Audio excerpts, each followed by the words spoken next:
বক্তব্য শুরু করলেন।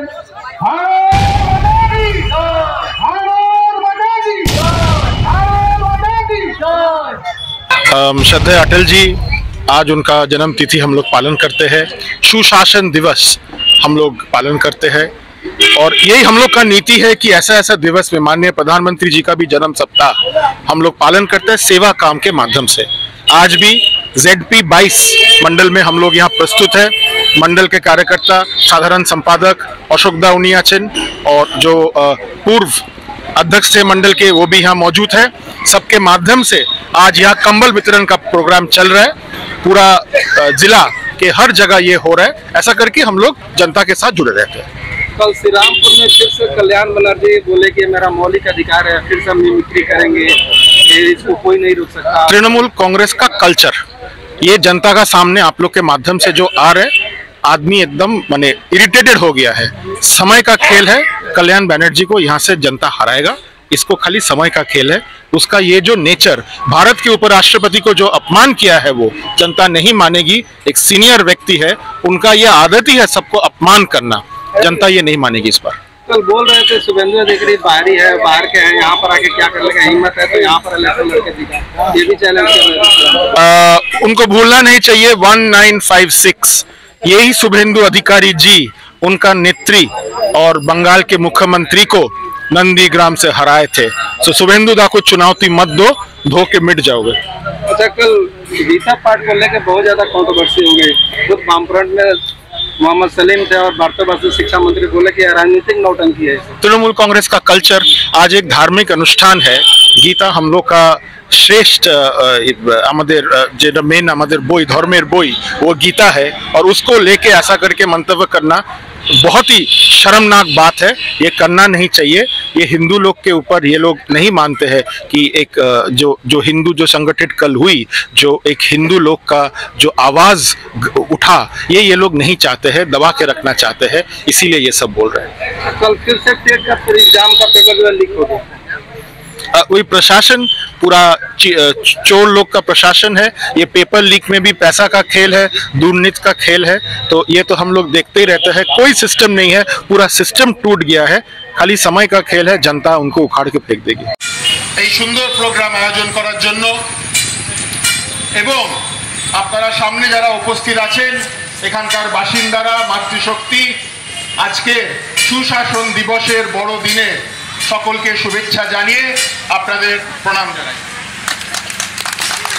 ভারতীয় জনতা পার্টি সারা বছর জুড়ে নানান রকম সেবা কাজের মাধ্যমে মানুষের পাশে, মানুষের সাথে থাকে। আমাদের রক্তদান শিবির হয়, বস্ত্রদান হয়, শীত বস্ত্র দান হয়, অন্নদান হয়, নানান রকম কাজের সাথে আমরা মানুষের সাথে জুড়ে থাকি।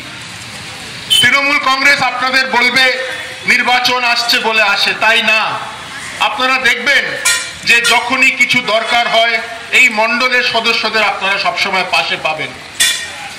আমি যদি ভুল বলছি তাহলে কিছুদিন আগে আপনারা দেখেছেন যে 3টে রাজ্যের মানুষ নরেন্দ্র মোদীজির নেতৃত্বে ভারতীয় জনতা পার্টিকে বিপুল ভোটে জয়ী করেছেন, মধ্যপ্রদেশ, ছত্তিশগড় এবং রাজস্থানে। কারণ মোদীজি অনেক কিছু করে যাচ্ছেন মানুষের জন্য। ওনার নীতি আদর্শে আমরা যারা বিজেপির সাথে জুড়ে আছি, আমরা সেভাবে মানুষের সাথে জুড়ে থাকি। 3টে রাজ্যে ভোট হলো, পরিণাম এলো, বিজেপি জিতলো। একটা হিংসা হয়নি, একটা মায়ের কোল শূন্য হয়নি, এক ফোঁটা রক্ত পড়েনি। কিন্তু আপনারা মনে রাখবেন সেই 2021-এর নির্বাচনের পরিণাম। পশ্চিমবাংলায় যখন তৃণমূল কংগ্রেস আবার আপনাদের আশীর্বাদে ফেরত এসেছিল, কিভাবে রক্ত বয়েছিল এখানে, কত মায়ের চোখের জল, সেই মাটি রক্তাক্ত, সেই ভাই বোনেরা দিশাহারা। আগামী দিন এগুলো মনে রেখে নরেন্দ্র মোদীজিকে বিশ্বাস করে বিজেপিকে আশীর্বাদটা করবেন।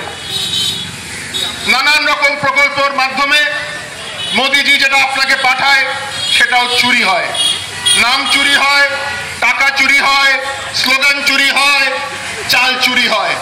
এই চোরদের, সরকারদের আপনাদের জবাব দেওয়া দরকার। যুক্ত জবাব দেওয়া দরকার। বড় বড় মন্ত্রী নেতারা কোথায় আছে বলতে পারবেন? কোথায় আছে? জেলে আছে, মাথা বাকি, শুধু মাথা বাকি। পার্থদা যিনি বলতেন বীরভূমের বাঘ, তিনি, শিক্ষামন্ত্রী, অনেক কেউ বিধায়করা সবাই ভেতরে দুর্নীতির জন্য। আর এই টাকাগুলো কার? এগুলো আপনাদের এক একজনের টাকা, এগুলো আপনাদের অধিকার। আপনাদের অধিকারগুলো তাদের বাড়িতে গেছে, তাদের ব্যাংকে গেছে, তাদের 3 তলা বাড়ি হয়েছে, তাদের 4টে গাড়ি হয়েছে। এই হলো তৃণমূলের আসল মুখোশ। এই মুখোশটা খুলে যেতে হবে আপনাদের। আগামী দিন এগুলো মনে রাখবেন। আপনারা এই ছুটির দিনে আজকে এসছেন এই প্রোগ্রামে, আপনাদের অনেক অনেক ধন্যবাদ। এই যে আপনাদের উপস্থিতিতে বিজেপি, ভারতীয় জনতা পার্টি যে আশীর্বাদটা পাচ্ছে, এর জন্য আপনার কাছে আমরা সবাই কৃতজ্ঞ। বিজেপিকে আশীর্বাদ করবেন এবং আমরা সর্বদা আপনাদের সাথে আছে, পাশে আছি আমরা। এবং আপনাদের যাতে ভালো হয়, পশ্চিমবাংলা মানুষের যাতে ভালো হয়, এই মাটি যাতে উন্নতি করে, ভাই বোনেদের চাকরি হয়, সুদিন ফেরত আসে, সুশাসন ফেরত আসে, এটাই আমাদের চেষ্টা। এবং আগামী দিন আপনাদের আশীর্বাদে, মোদিজির নেতৃত্বে যাতে এখানে পদ্ম ফলে আপনাদের সকলের জীবন অলঙ্কৃত হয়ে ওঠে, এটাই আমরা চেষ্টা করব। চলুন আমরা সকলে একসাথে ভারত মাতার ধ্বনি দিয়ে, ভারত মাতা কি, ভারত মাতা কি। 3টে রাজ্যে মোদিজি জিতেছেন, এই রাজ্যেও মোদিজি জিতবেন বিপুল ভোটে, 35টা আসন বেরোবেন। আবার সবাই মিলে বলুন, নরেন্দ্র মোদি জিন্দাবাদ।